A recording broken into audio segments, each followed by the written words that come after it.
O futebol brasileiro nos anos 1910. O grito ecoa pelo campo de terra. Chute forte. A bola pesada rasga o ar úmido da tarde.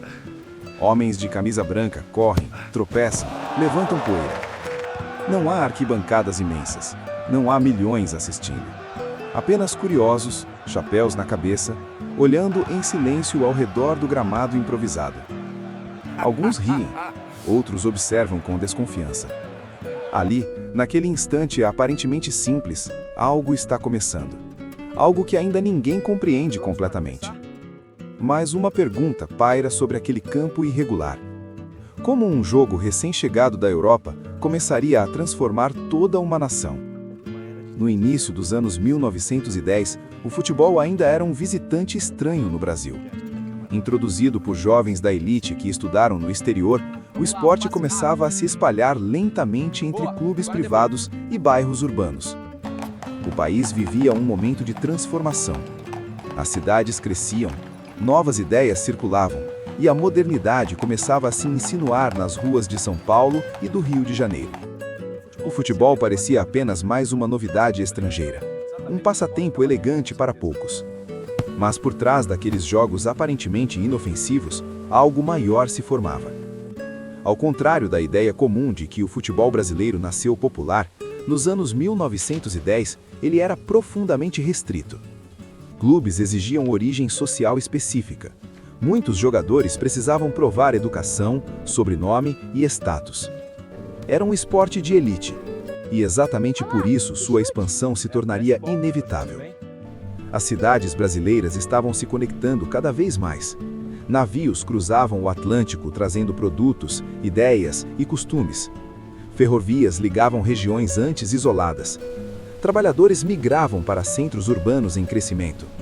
Com eles, vinham novas curiosidades. Entre essas novidades, estava aquela bola de couro pesado. Os primeiros clubes começaram a surgir em campos improvisados, terrenos baldios, praças abertas. Em pouco tempo, partidas amistosas reuniam multidões cada vez maiores. O futebol começava a escapar do controle da elite. Em bairros operários, jovens imitavam os jogos vistos de longe. Chutes desajeitados, regras adaptadas, times formados entre amigos. O jogo se transformava. À medida que a década avançava, partidas se tornavam mais frequentes.